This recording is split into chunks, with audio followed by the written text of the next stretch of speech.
Scott County, providing safe, healthy, and livable communities.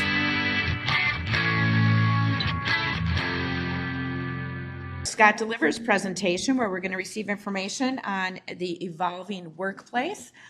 Chris Harder, will you kick that off for us? Good morning, Madam Chair and Commissioners. The title of our Scott Delivers this morning is The Evolving Workplace. And as you are all very aware, are you okay? Diet Coke emergency over here. Let's pause for a moment. So That's what happened. That's why I didn't bring it. okay. Sorry for that. As you are all very familiar, nationally, at a statewide level, at a local level, workplaces everywhere are experiencing changes both in their workforce and in how they deliver services. And those are really the two buckets of things we want to talk about with you today. Certainly in Scott County, we have seen changes in our workforce. Many of them mirror national trends. And we have some data that tells you a little bit about what's going on here at home. We have some data related to how we have changed service delivery. Some of that started prior to COVID. Some of it was expedited by COVID. Some of it continues as improvements that we might not have gotten to in other ways. So today we have brought together what we have for data as indicators of some of those trends. We have about a 5-year look back on most of those slides. We brought together 8 businesses to talk about how their workforce or how their service delivery are changing. And it's important to me to say that these 8 departments are not the only departments that are providing services differently or creating efficiencies. These were 8 departments that we were able to bring together with some data. So just know this isn't the sum total of those efforts, but I think they're really good representatives. So with that, Evan, could you just punch up page 6, please? And just before I stop chatting, I think what we want to remember is that our overall goal here is to provide the highest or the most effective services in the most cost-efficient way. And this is the data that we typically use for the cost of government, looking at what percentage of our levy impacts personal income for the people in our communities. And as you can see, that has trended down annually. The efforts that these people are going to talk to continue to impact that data. And so I just want to remind us why this is so important that we're talking about this today. So with that, if the facilitators could introduce themselves, panelists can introduce themselves, and then we'll get started. Barb Dahl, Health and Human Services. Good morning, Jen Schwartz, Health and Human Services. Greg Sorensen, IT. Julie Hansen, Community Services. Hi, Tanya Ward, Behavioral Health and Housing. Good morning, Jennifer Schultz, Library Director. Troy Beam, Fleet and Facilities Manager. Lisa Brodsky, Public Health. Danny Lyons, Office of Management and Budget. All right. Can we start with looking at the graph on page 2, the work from home graph? And Danny, I'm hoping that you could maybe just start fleshing out what that data means and kind of start us off there. Yeah, so this is showing just where people are able to or expecting to work from home based on the different industries. So you can see some of the industries you would expect to be working from home, information, including tech, finance, insurance, those businesses that really can work from home, where they are working. As you kind of come down, you see government down there at 1.25 days per week as their expected level of working from home, and I think that's reflective of the variety of services that we offer, where there are some places in our organization that very easily can work from home, and there are other places in our organization that just absolutely cannot. And really across the swath, there are places that have some sort of mix of that. So it's interesting to see that because that's, to me, how it feels. We operate here at Scott County is reflective here in this data as well. Thank you.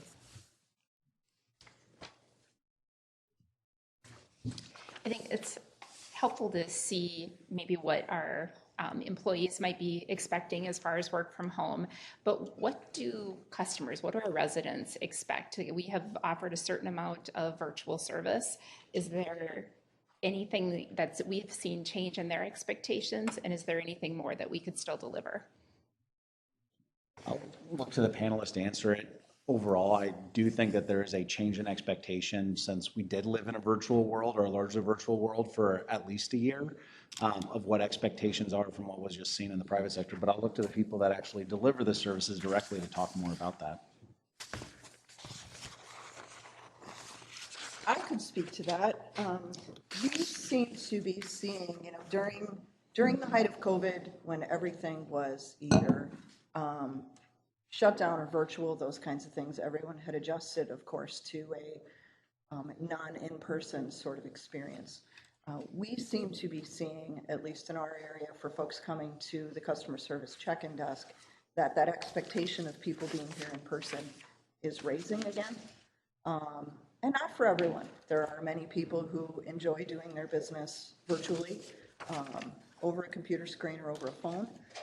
But there is definitely a certain subset of our population that is going back to expecting those in-person services again. So I can just speak more from a space perspective. What we see at the library is our study spaces are constantly full, and they're filled with people who are out in the industry working from home, and they're coming to the library to do their work so that they have quiet space. If you're at the library before 10 o'clock, most days there's people waiting outside to come in to use those spaces, and they're literally working there all day. So that is one thing, and generally it's difficult to get a space. There's other spaces you can use, but if you need that quiet space, those are generally filled at the library now. I could say for public health, it depends on the service. There are some services, particularly TB, direct observed therapy, that our clients actually really prefer a virtual environment because it allows them to be able to complete their visit at any time during the day, and it allows for privacy, especially if they work during the day. They can easily complete the service and their requirement virtually. Other services are not really conducive to virtual visits, such as home visiting, but if there's a barrier, the virtual environment has allowed us to continue that service, particularly during COVID, that we would not have been able to do otherwise. And some clients, just on the occasion, will still be able to do a virtual visit if they're ill or they can't make it. So they really appreciate that flexibility. Lisa, do you have any sense, because I recall at one time talking about, because that was such a labor-intensive service to observe those treatments, do you have any idea what kind of time you're saving or what kind of money you're saving in delivering that service remotely? I certainly could calculate it. When we did originally look at whether we were going to adopt a virtual environment for TB, it was hundreds of hours for just the limited clients that we had. So I could calculate it, but I'm guessing we're saving, given the size of our county, and 89% of our TB visits are now done virtually, we're probably saving, I'm going to guess, a full-time employee. Because each visit now takes 15 minutes instead of an hour. Right. So if you do the math on the number of televisits, 657, we are saving quite a few. They are still done. We still are required to meet with them in person at least once a week to set up their meds for the week, but usually the rest of the visits for the week are done virtually. Great, thank you. And Tanya, I know this takes you back to your previous position, but do you have any thoughts on the use of telemedicine? And the data on page 16 looks specifically at crisis appointments, but as you're leaving the mental health center position, do you have any thoughts about that? What the clients or patients are expecting through that service?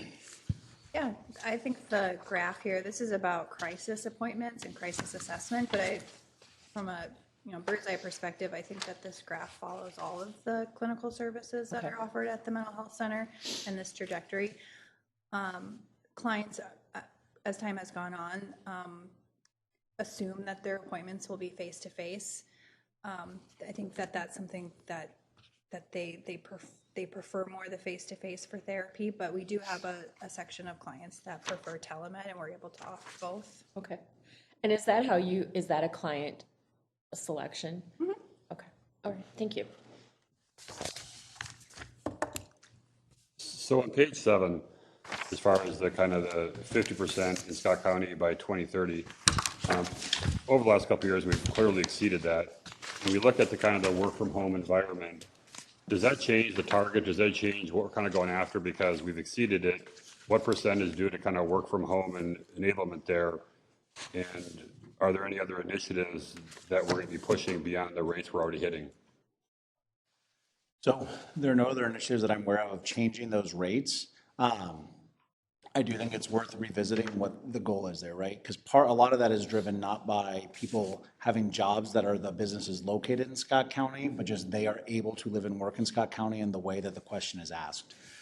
So it's probably worth revisiting it to say, is this still the metric? Because it wasn't all just based on having the employment in Scott County. It was about the benefit to the residents from not having to take the time for the commute. So it's not just a one variable, like this is the one thing we're trying to move on it. It was quality of life as well as employment driven and business driven within the county. So I think it's worth a discussion on it. I have not been part of any discussions in revisiting that look since we started trending above that in 2021. And I think a lot of this conversation today is internally focused, and this is a real external focus measure. But with that, I mean, do we have thoughts or regarding just economic impact, transportation impact of seeing these numbers actually get up above 50%?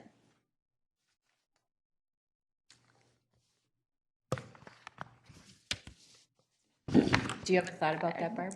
I do, but I'm not on the panel. I think so you could still speak to it. Because I can pontificate on a lot of topics. This is right, not yeah. one that I have I delved should stay into. on this side. Yeah, I agree with you. I think that we probably need to take a larger look at that, and are there transportation, economic, business impacts of that, and if so, what does that mean for connectivity and our relationship for working with those different entities? And I think you're right about all those impacts. Not trying to direct the conversation, but I look at this slide on page 2, which shows the career trajectory and changing workforce, looking at a variety of data which can talk to in here.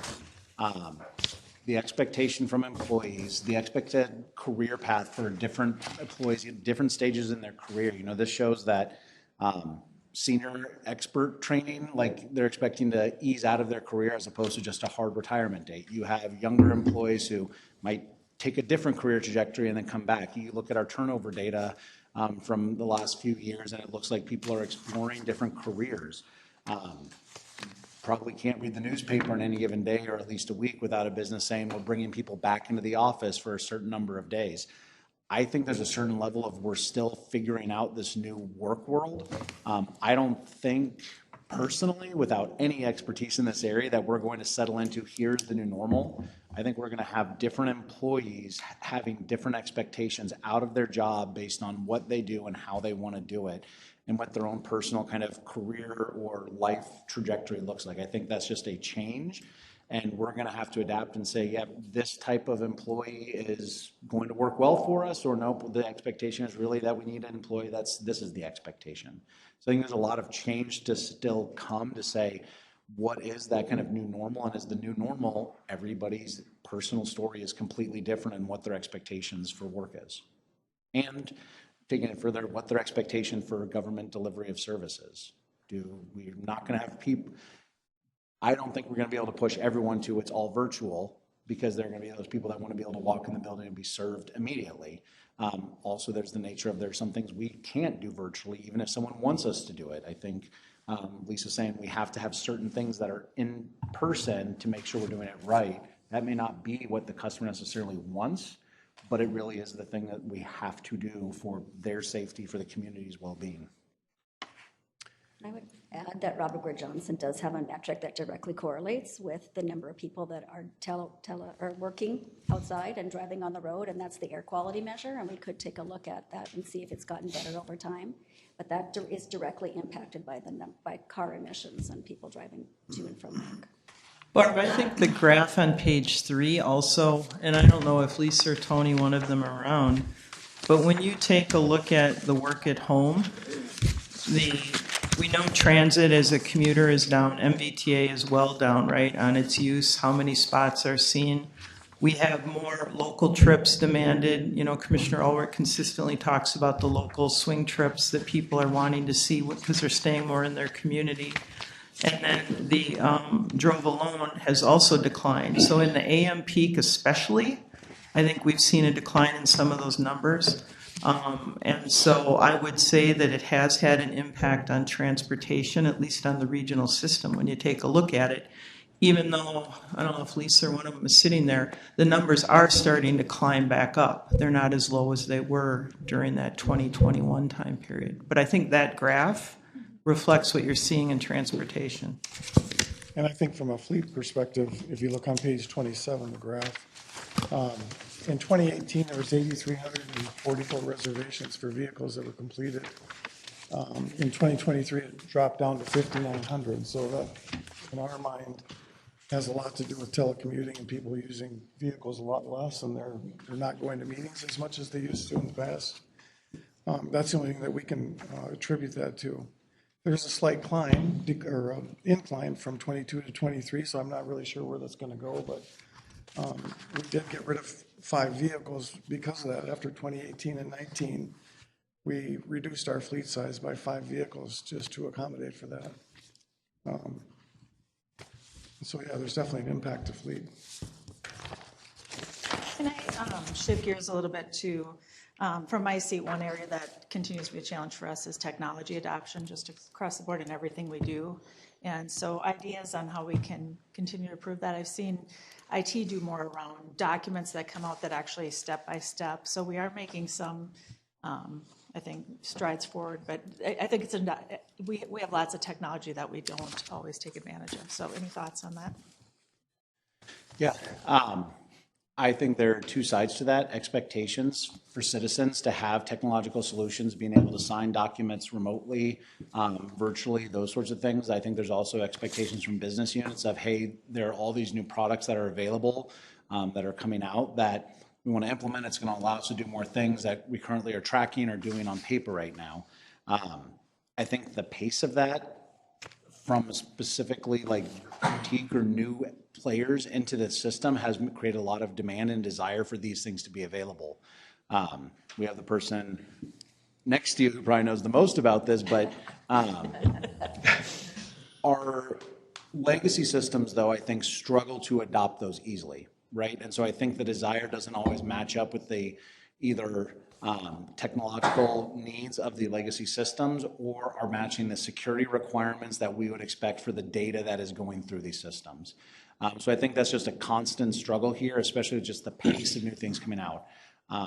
Speaking to our experience during COVID, we had Adobe Sign that we quickly tried to get up and running to allow for those virtual signatures, people not having to come into the office, saving trips. And I think within 6 months, there were 3 or 4 different systems that had adopted their own technology solution that we had to then work to implement. And how do we figure this out? And how do we want to keep it in that system of record, but does it meet the security requirements we have? All of a sudden, it's a system only our staff was using, and now we're opening it up to the people outside of our organization, and what is the security tension there? So I think that is just the nature of the pace of change we have seen and people clamoring for these solutions. I mean, you look at Zoom, who was nobody had heard of, and then in the middle of the pandemic, Zoom was everywhere. How do we adopt those in a way that's still responsible for the information that we contain and the security of our operations that we have to maintain? Well, I think there's a gamut of employees that are technologically savvy to those trying to keep those that aren't as savvy, you know, in the game and understanding what they need to. I think that's been a challenge too. I would just comment on, like, there's so many more like point solutions out there. So you talk about people who may struggle with getting new technology. You know, some people, because there's all these opportunities out there, rather than doing your maybe main system business in 1 or 2 systems, you may have 3 or 4, because this system does this system does this. They're not really systems you would integrate, but basically, you know, HHS has a lot of those just because of the nature of your business. And so I would say that even train time to get somebody up to speed is a little longer. And then when you have issues, well, which help desk do I go to? Is it this vendor? Is it this vendor? Is it this vendor? Was this an IT supported? It creates its own challenges when you have that many options to go after. Thank you. So I guess I'll throw this question to both the facilitator group and the, but it seems like there's this overriding theme that it is so much more complex, right? The world is more complex when you look at workforce planning for a number of the reasons that you just talked about. So how well equipped are we to do that planning in this more complex arena? Or what supports our ability, I guess, to do that planning? Like when I look at the graph on page 2, and I think in the old days you had to just follow a line and you kind of knew who was going to get old and retire. and now you have this myriad of options. And so I'm wondering, like, what supports our ability to do good workforce planning? So I'll ask the panelists to chime in because, again, we're asking my opinion. I think one, from the technology side, not to leave that yet, but I will, is patience. Like the clamoring for the things we have, like we have the resources we have. We're not looking to really expand those. So there has to be some patience, right? We have to do it in the way that, yep, maybe these solutions are out there, but they're not meeting our security standards, or we have other priorities that were already in the pipeline for the research needs. So I think there's some patience both from ourselves as well as residents' expectations, where we can and can't do things quickly and easily. I think from the employee side, it's less about the workforce planning in terms of what is the staffing component we need. I think there's work to be done in terms of what does it take to deliver the services. But I think it's more of our expectations for employees walking in the door, right? I don't think we can chase every employee who wants to go off in a different career direction or looking for that advancement within 6 months if the opportunities aren't there. But it's a different place, right? You know, people were willing to have some patience and move up, and now people I either want this promotion or I'm going into a different career, which is just a weird thing to get used to. So I think it requires patience, and also, yep, people are going to leave. We're going to have to deal with a different environment. So how do we train our supervisors, our managers, our leaders to be more nimble and resilient to those changes entering the workforce? And I think it's both gamuts, though. It's those folks that are pushing for that new technology. You've also got those others that, you know, are struggling to adopt the technology. And so we're trying to deal with both sides of it, and that can be really challenging to keep everyone happy and moving in the right direction. Never keep everyone happy. Yeah, well, sad.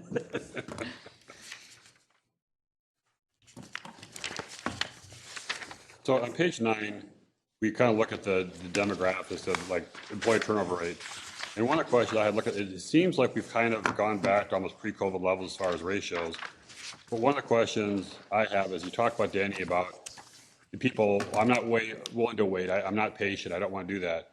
And so are we going to see, like, over time, because maybe the average age going down of the employee because people are aging out, are retirements just going to trend to go down because people leave before they're even eligible for retirement? What's the kind of demographic retirement planning that hits into succession planning because they're not keeping people as long because they're too anxious and they leave? And so do we, you know, there's a lot of facets here as far as succession planning and lower retirement ages. What does that do to the kind of workforce? I'm going to have to talk to someone smarter than me. Like I was saying, I think just personally, 2022 was a wild year. I've seen it in I was actually talking to someone about the number of applicants they have for an open position right now versus to what I was hearing in the beginning of 23 and into 22, which was we're getting nobody for this. I've had some postings and we've had lots of applicants. I think 2022, from what, you know, it's still early in 23, or the days just for 23, early in 24. I think there was a lot of pent-up desire for change and a different exploration, different dynamics in the workforce from there. But seeing how it's kind of trended and leveled off in a couple of different metrics here, it's what does that new normal look like, right? I think there's going to be a desire for people to ease out of the regular workforce into retirement, where it's I'm not really up to working 40, and for a lot of us, 50, 55, 60 hours a week. What does easing out of that look like, and what are the options that we can provide for it? I think having options to ease people out of the workforce helps us with that succession planning. So you can have those conversations with employees to say, what are your plans over the next 5, 10 years? We should be talking about that anyways with employees of, yeah, once I make this much, you know, younger person in the workforce. I've heard this trend where they make as much money as possible. They live in their parents' basement. They save as much money, and then they retire early. And you see that in that trend, and then they have to come back into the workforce. if you know that, you kind of know, okay, how much am I investing in this person early on? If their plan is, I'm going to make as much money as I can in the next 5 years, and I'm going to retire for 15 years, and then I'm going to jump back into the workforce, not going to be the one you're building up to be your next manager for the organization. On the flip side, if you know this person wants to ease out, you're having those conversations with them, you know, okay, what are the options for easing this person out if they want to drop down to 30 hours a week or part-time as they enter into those retirement years? And it's not just those wild extremes that we're talking, just any employee, what are their expectations for growth, and having honest conversations. It's, yeah, we want to grow you. Here are the opportunities we have, and these are the opportunities we don't right now. I think it just comes as part of the conversations for supervisors and managers with their staff. What about at the department level? Like, what are you all seeing as far as challenges with hiring, retaining, and how has it changed over the last 5 years? We've been very lucky in our area, land records, customer service. What we saw through COVID in the deputy registrar's office specifically is that there was like a mass exodus.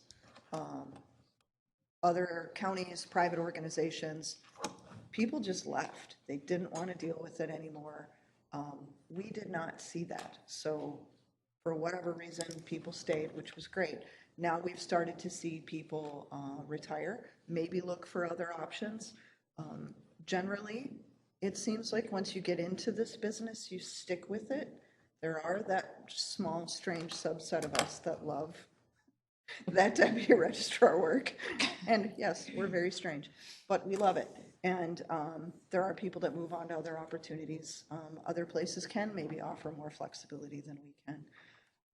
But we've started to see the retirements, you know, particularly in the land records area.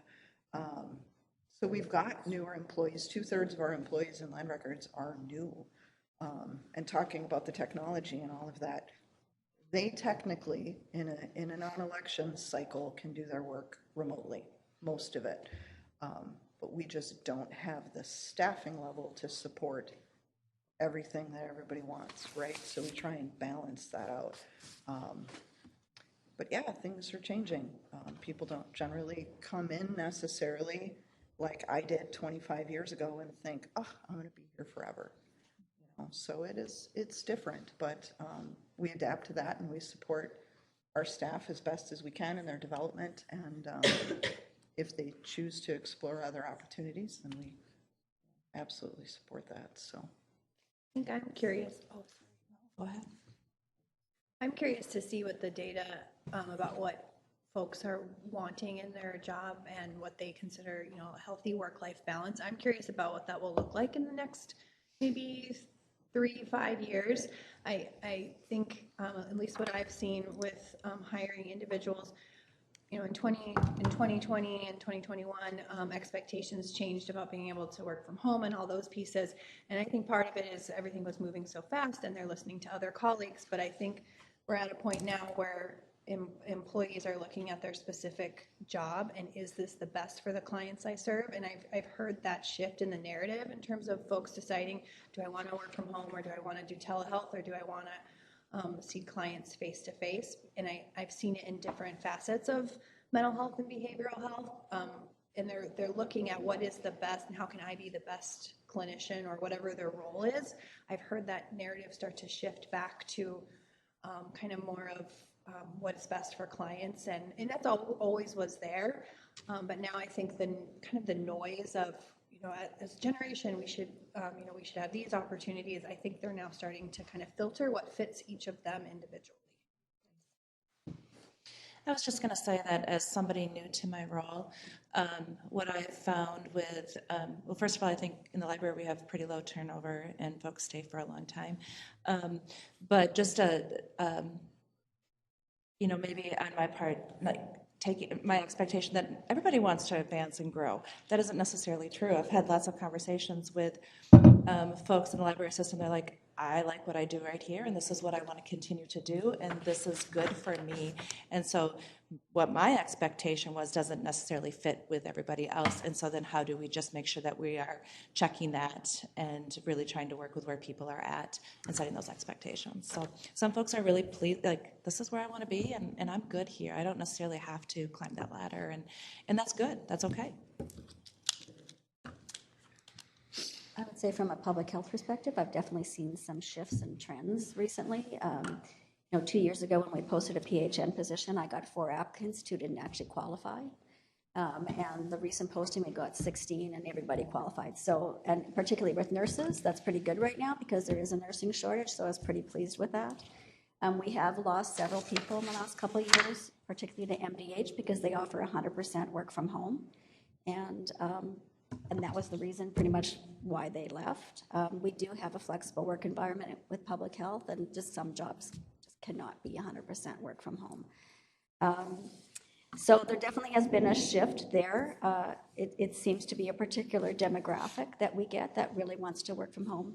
I'll go out on a limb and say it's that younger generation, and they're very technologically savvy, and they don't mind that flexible work environment and prefer it. But hiring, I think we did the most interviewing and hiring last year that I've ever done, probably combined in my 9 years here. So. Where are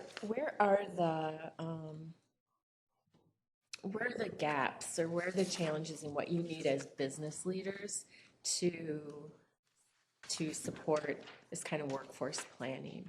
Like, what do you need that you don't have?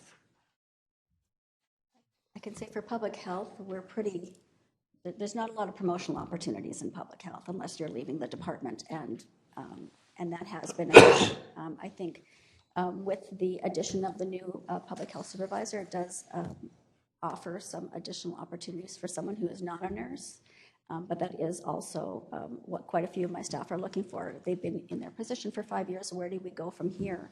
And unless there is a promotional opportunity within public health, they're either leaving the county or they're leaving the department. I'm just going to that kind of promotional piece. I mean, there's some divisions like HS quite big, more opportunities, but you get so many smaller divisions, you don't want to be overburdened with management. So you tend to run a flatter org, more doers than managers, because too many managers is not a good thing. And that just by its definition is going to have that issue, right? How do you make the job more interesting? So basically, what can you do to kind of challenge them more? But there's only so much you can do because you got to do what's good for the business. And so when you get smaller, leaner departments or areas, you don't want to be bloated with management, and therefore that's just a product of trying to run a lean org for the county to be conservative with the money we're collecting from the taxpayers. Troy, I was curious in your area and facilities, looking back over COVID, and we added a building, we removed a building, everybody left, everybody came back. How has that changed your service delivery for your area, and what challenges have you seen? I think we've been very fortunate. With turnover, we've been very fortunate with our staff. We haven't had, like Julie, very little turnover, except for in the fleet area. We lost the mechanics, and they're very difficult positions to fill. And in terms of the facilities area, there was a lot of time. It's hard to plan for how many staff are going to be coming into the building, so that part of it was really, we struggled with that. Do you turn the heat up? Do you turn the heat down? Do you set the building when it's 3/4 empty? I mean, it was empty there for quite a while, and so that part of it was we were adjusting that, and we continue to do that on a daily basis. We do that. But in terms of, we have to be here. So, in terms of staff, we had to be here no matter what. So you have to be prepared for that. So, I hope that answers your question. Troy, can you look at page 23, and that looks at, we were trying to brainstorm what are some markers of building usage, and because we don't have good data about how many people, we don't have clear buckets of who works remote and who works in the office. And so we were looking for some data that might suggest something about those patterns. And so when you look at this data, like, how does this inform planning for your team going forward? Well, I think, again, it's trying to adjust. I mean, everything that we do is based on the number of people that are in the building. The building has to operate regardless of how many people are in there, but you can adjust some of the things. And the only thing that we can do is monitor the usage and not necessarily the cost, but the usage, because the cost goes up and down. But the usage itself is where we could probably do some improvements. And once we level off from 22 to 23 and then into 24, we'll be able to monitor that and probably better control how that works and operates. But until we get a level playing field, it's been all over the place, as you guys mentioned, that we've moved people from GCE to GCW and then back to GCE. We sold the workforce center, you know, and everybody moved in from the workforce center, came here. So all of it's been kind of a juggle. But I think after 24, we'll be able to see a pretty clear picture of how we can make some adjustments. Nice, thanks. On page 11, Jennifer, we look at the kind of trending as far as the visits to the library. It doesn't look like we've come even back close to what the kind of pre-COVID levels were. And do you ever see it returning back to pre-pandemic levels? And if not, what does this say about the change in library service in response to changing library usage behaviors? So a couple of things. I think you're right, we're not back to pre-COVID for annual visits to the library branches. But so pre-COVID, when you talked about library visits, you really were talking about times when there was staff present. And then during COVID, we opened extended access for when staff isn't present. So I think there's a couple of things. You have to look at both of those data pieces together now because we have 4 of our 6 libraries that are going to have extended access, open with extended access. So library hours are no longer just staff library hours. It's extended access hours as well as staffed hours. And so what does that data look like together? I think the other piece that you have to look at is what we're doing out in the community with the Read Mobile initiatives like Library to You and our outreach and taking library to folks that can't necessarily come into the physical building. So again, I think historically data has been about who comes into the building. And now I think you have to look at all of that data together to plan and to think about what does that mean. So just recently, March 4th, actually, we opened the library 35 hours a week across the system more because we weren't back to pre-COVID hours even for staffed. So again, for me, thinking about that, it's all of that data together and what does that picture now tell that's different than what the picture was before COVID. And I think about it as library utilization. So where my mind goes is the annual circulation of library collection. And going back to the expectations of residents, one of the questions we had from the very beginning is that, yes, they don't want to have to come in during library hours necessarily as much, but their expectations and the level of service we provide for the collections continues to climb. We had the dip down in 2020 for the physical collection, but our digital collection has been going up. And then after 2020, we have seen continual increase in our physical collection circulation as well, which my understanding, Jen, you can correct me, is that's not what every library system has seen in terms of the physical collection continuing to increase as well as the digital collection. So what I would say is we are well beyond pre-pandemic levels of library utilization. It's just maybe not the physical coming into the library for services as opposed to the different ways where we've adapted to provide different levels of services based on expectations for residents. Yeah, I think that's a really good point, Danny. Thank you. So I had a question. So yeah, basically, I'm surprised the physical usage is kind of maintained and growing. That's just shocking in this digital world. And so given that's kind of either stagnant or growing, yet there's an increased digital, how do you manage it from a budgetary standpoint to grow that thing? You look at the usage and then to have to support both those things financially, how do you plan for that? Well, we wait till they put in a budget request and then we decide what the levy is going to be, and then we deny it. We'll do that every year then. No, I'm just kidding. Yeah, I mean, that's a really good question. My understanding, and I would certainly look to Jake because he has more information about this, but we had a budget request in 2024, and it's the first that we actually have had in a number of years for physical or digital collection. Most of that budget's being put to the digital collection. Honestly, the digital collection is also much more expensive than the physical collection too, so you're also balancing those pieces. So yeah, but again, I think, and again, Jake, correct me if I'm wrong, probably in maybe 10 years we didn't have a budget request, and we were just able to continue to keep that collection. We have a staff that focuses on collection, and she's constantly looking to how to make those best decisions so that we have the collection that folks are wanting. Not to put you on the spot, but you shared last year when you were doing the budget request, the digital books and how much different that is. You just don't buy the digital book and get to use it forever. Is there anything, I guess either one of you would want to share that, but that was really enlightening to me. Yeah, good morning, Madam Chair, Commissioners. Yeah, digital books, we're buying a license to the content. We're not actually buying the book that we get to keep into perpetuity, and every large publisher has a different model for digital books. Some, it's $120 per copy, but you get to keep that license forever. Some, it might be $50 or $60, and you get to use the license 52 times, trying to make it like a physical book, even though a digital book doesn't actually wear out. Some, it's for 2 years, and then you have to repurchase the license. So all the different models out there, but the one thing that's consistent across all those differences is that they're much more expensive than physical books, which makes it a challenge, especially when you have our unique situation of both physical and digital circulation going up. Thank you. Jennifer, before we switch gears, on page 14, there's a slide about attendance in youth-centered programs, and I'm looking at the numbers related to the Readmobile, and I think for as long as I have been in my position, we've been talking about how to maximize the use of the Readmobile, and that's really looks like some pretty substantial growth in the number of youth who are participating in that program. I'm wondering what supports that increase. I think that a few things. I think some of that growth is just some of the new places where they're reaching out to. Summertime, our offsite reading program, hitting our summer school programs as well as our childcare programs.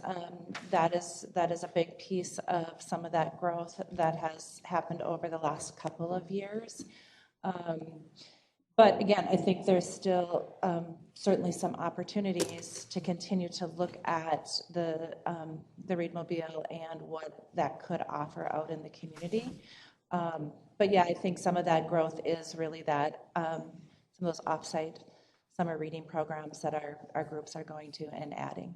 So are there more sites, or are there more frequent visits, or what's the change mechanism? More sites, and again, staff would probably tell you they would like to be there even more often. Mm-hmm. So the frequency probably is something that we would like to do more of if there was, more capacity to do that. In the summertime, we try to use some on-call or a temporary staff to try to ramp up those visits so that we can be there more frequently as well. Okay, thank you. Part of the planning for the future, I would imagine, would include looking at demographics. So like getting your youth in at this age. Are you able to track retention, like individuals that get a card and keep a card and how often they use a card moving forward? Yeah, we have, for checking out materials like a library card, yeah, we can track that in terms of some of the demographics around who is getting library cards and then who's checking out materials.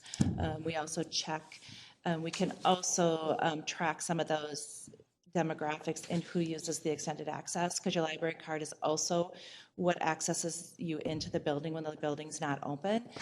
So we have some demographic data about ages of the groups of people and what time of day they're using the library more in the different locations, which I think is really valuable information for us to continue to do some planning around those. And we're seeing different things in each of the locations, right?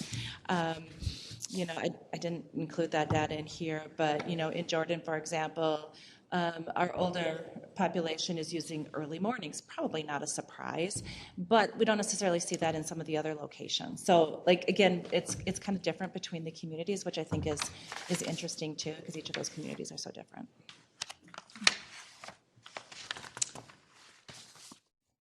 Hey, Julie, on page 19 and 20, there's some really nice customer service data.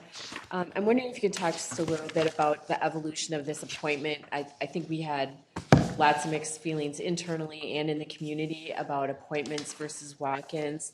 And so I'm wondering if you can talk about that data and also just really the nice improvements in wait times. Sure, absolutely. So if we start on page 19, the visits by type, it, similar to what Jennifer was saying, context means a lot on this graph. So the 18, 19, 20, we didn't operate by appointment until May of 2020. So all of these are actually transaction counts. So one customer could have done 5 transactions, they could have done 1, right? So we really didn't know that. So what we've got in the 18, 19, 20 era are transaction counts. As we move into 21, 22, 23, we are able, through our No Wait Inside program, to be able to track exactly what people are here for, how many bodies actually come in through our service center. And then we also do manually track how many people come to us, you know, for other things, that kind of thing. So we've really seen actually a marked increase in business than what we were able to do when we had what we traditionally call the cattle line, with folks just waiting down the hall.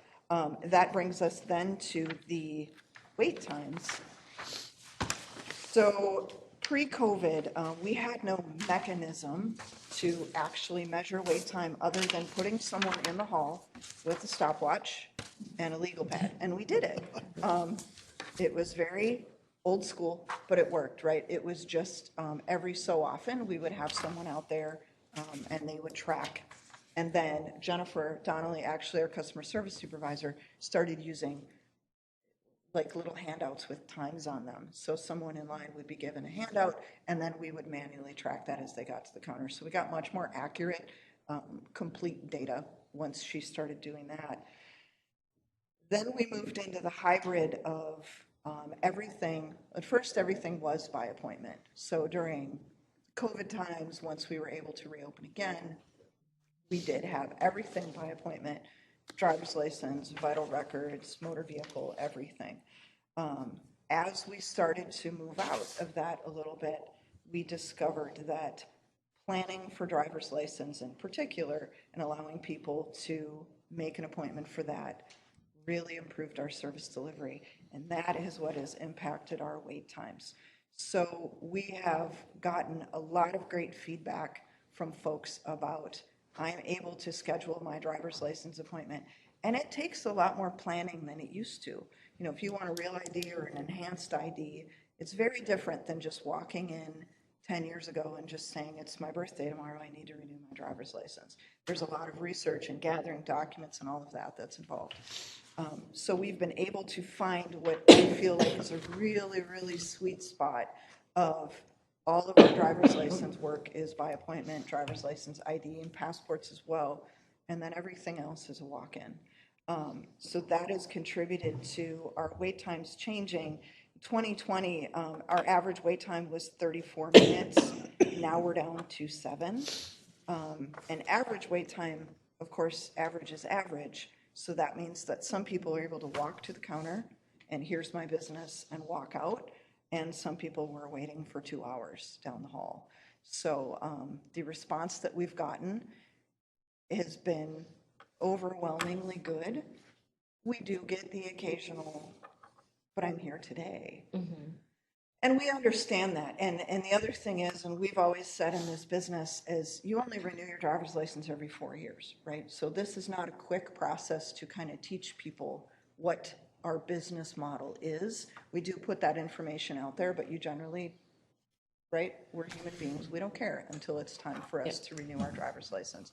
So we are getting into that cycle now this year, next year, where people are starting to come back who did it this way before. And it's overwhelmingly positive. So when you walk by the customer service area and you see that there aren't any people there, that's by design, right? We've been able to find what is the transaction time that works for everything, and able to shift our work towards that.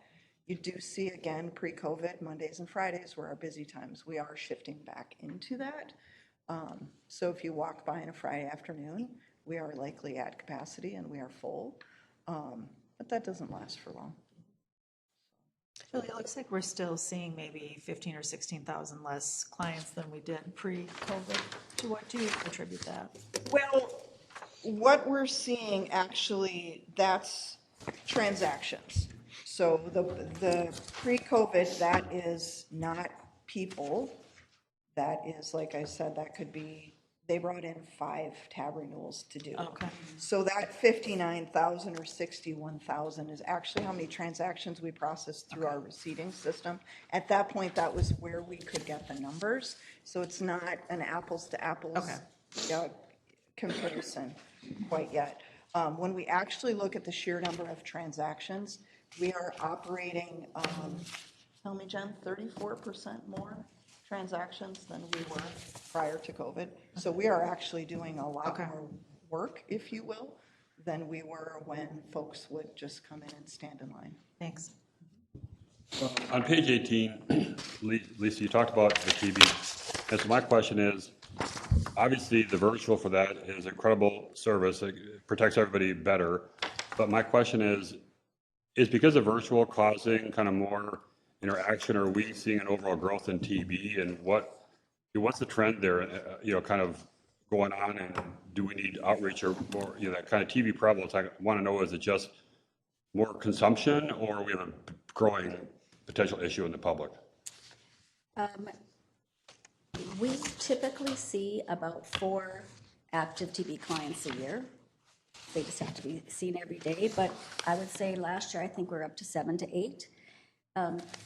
I wouldn't consider that a tremendous growth. Okay. We have had some cases transferred over to Dakota because they moved into our community, so they were already seeking treatment.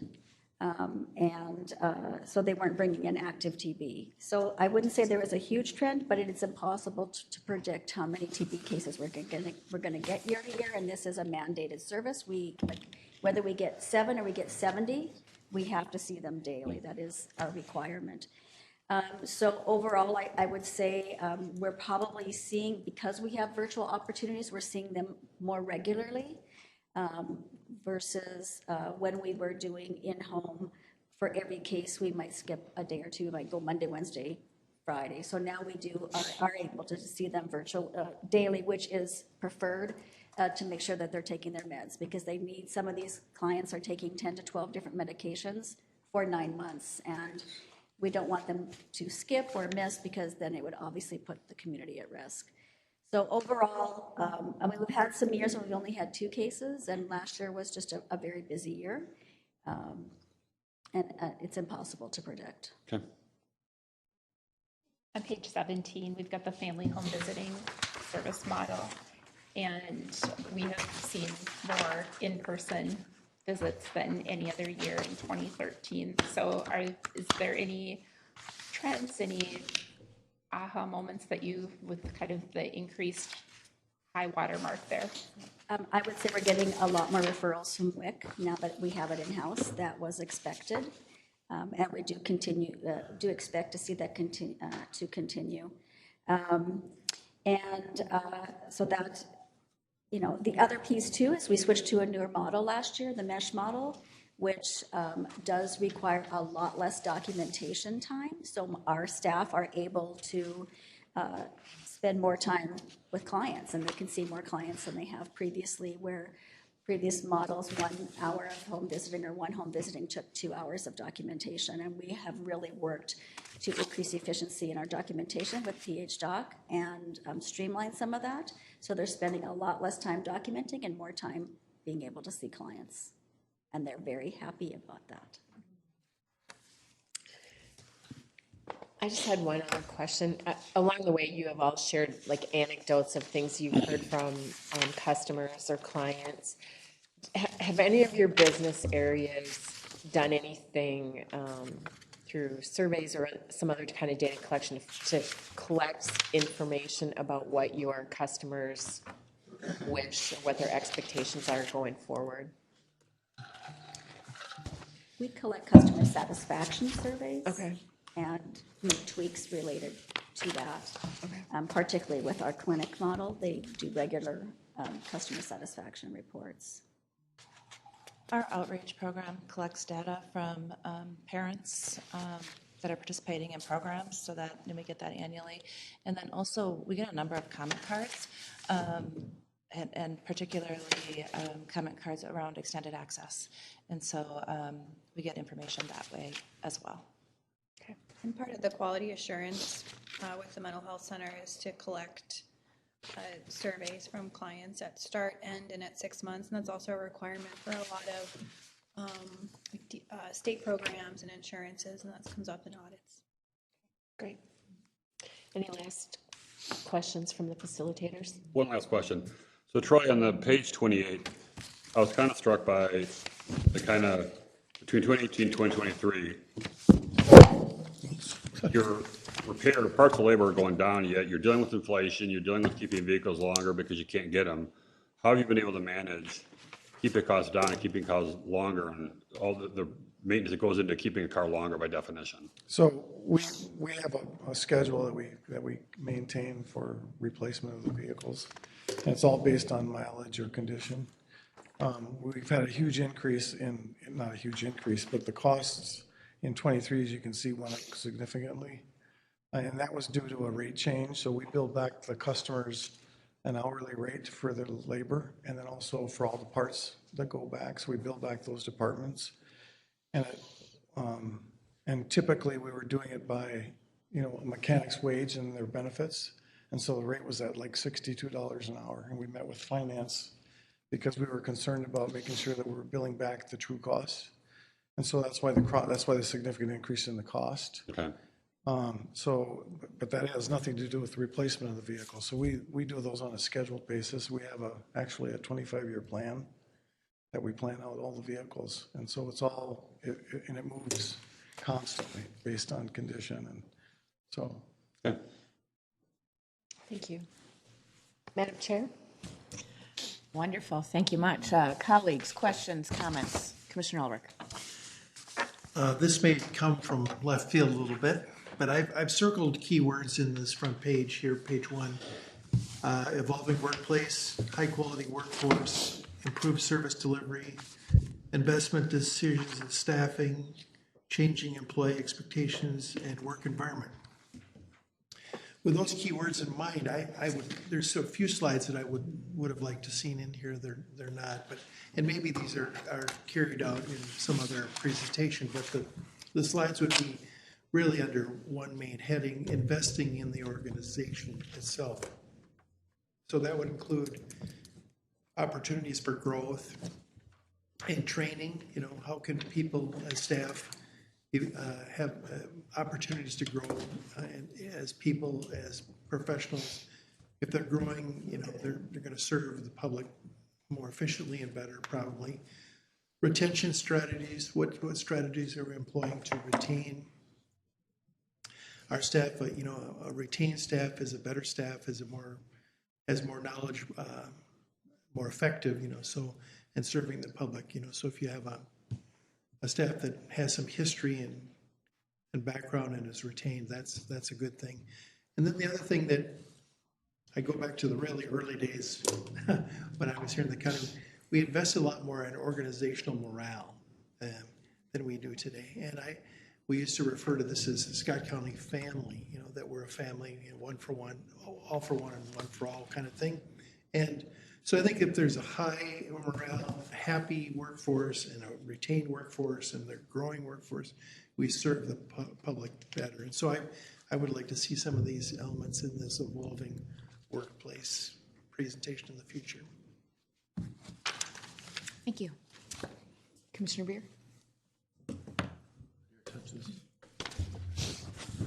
Thank you. Just a couple things. One clarification question on 18 TB, and maybe I missed it. Because I know Greg was talking a little bit about this. What were the actual case numbers? Like, how many cases does that represent? I know it's a higher number of transactions, but how many cases roughly? Is that something? I would have to double check, but I believe that was throughout the year we had 7 or 8 active TBs. Okay. And I could confirm that. No, well, I mean, just that window, so people understand that, it takes a lot to monitor? What'd you say? How many drugs for 9 months? Like, depends, I suppose. Some of them are on 10 to 12 different medications, and it could be anywhere from 6 to 9 months. For someone who does not like taking pills, that sounds excruciating. So I could see where you oftentimes, I mean, the whole point of this is to witness this happening. Daily, and we have to watch them swallow each one. And we live in a country where we can't even get people to take 10 days of their antibiotics, and that's one pill. So it's very high likelihood that they'll stop or they'll skip. We also check them regularly to make sure that they don't get any kind of medical reaction to some other medication, because that does happen throughout the year, and they have to switch to a new medication. So it's very high intensive. And so with the telemedicine, which I love that, I mean, I know we've talked about this before, what a great option that is. Are you finding like not being there, just virtually, there's a more, I'll call it an error rate, or I don't know what the right term would be, but people maybe not taking the right dose or the doses at all? Typically, we do like to see them once a week at least, just to make sure like they're not getting any rashes or et cetera. So there is that medical component that helps when we are physically there.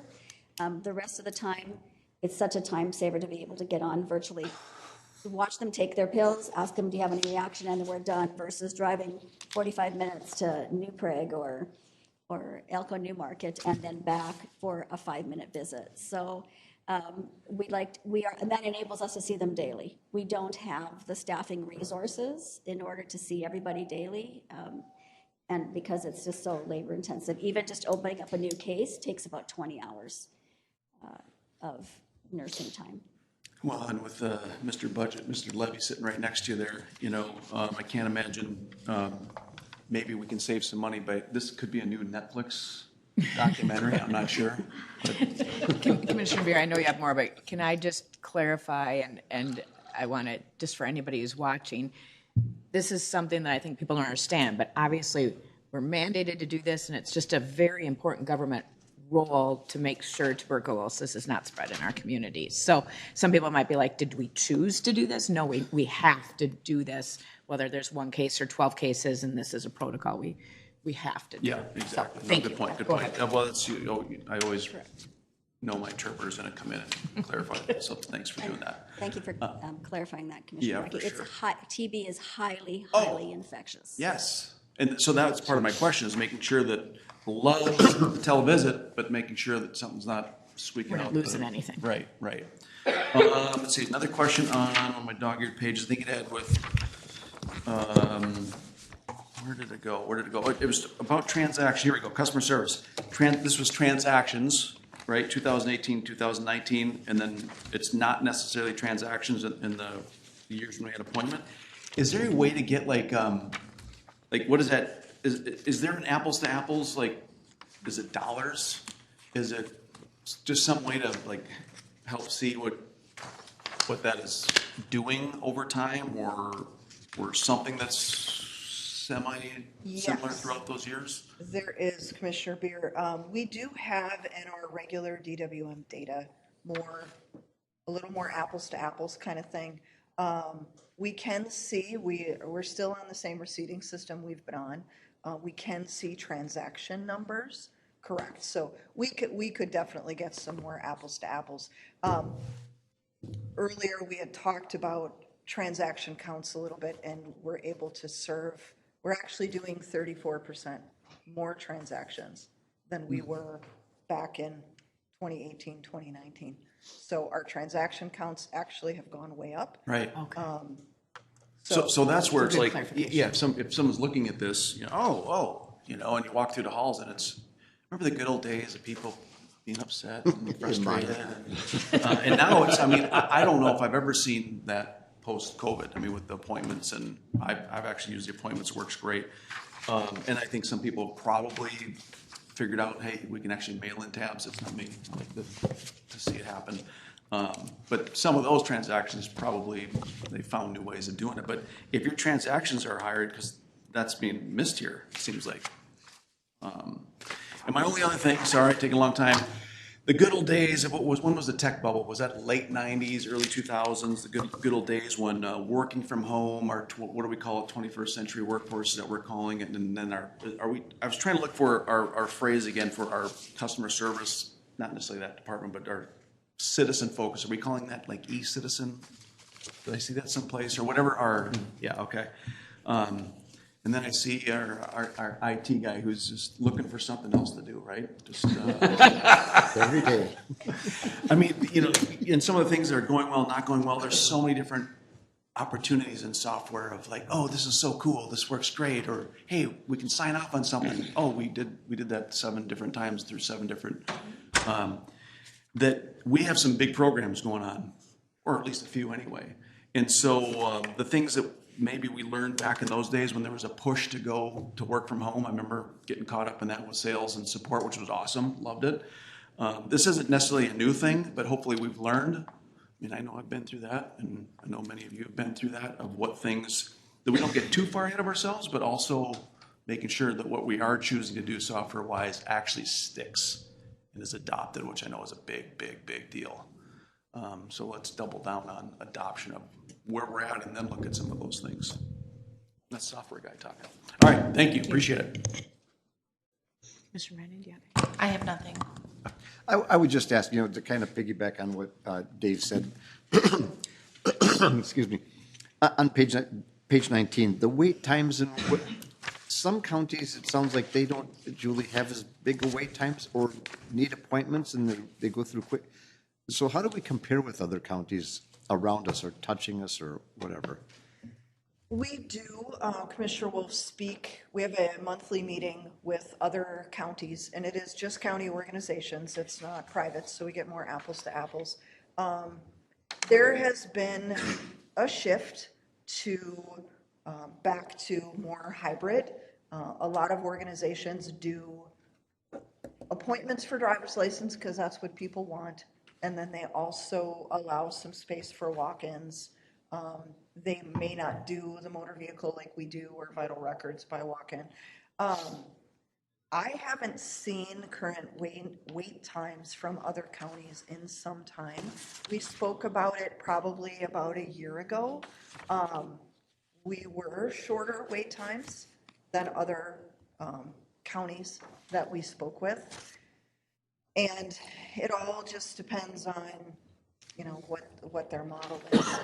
I know that there is another office that doesn't necessarily provide the same services that we do, that the typical wait time is closer to an hour, hour and a half, because they've gone back to complete walk-ins, went away from appointments, and that is really what we're trying to avoid. So. Okay, great, thank you. Thank you, Commissioner Webb.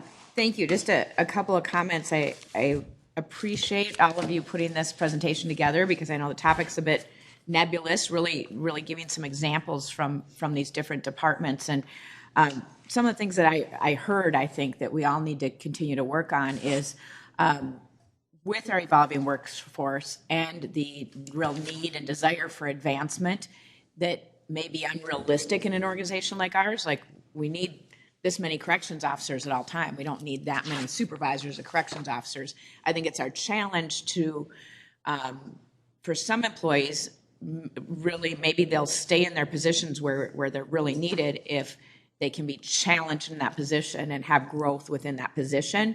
And so I wonder if we can think about as an organization what advancement means, because a lot of people in our mind, advancement means the next higher level job, the next up in pay, that type of thing.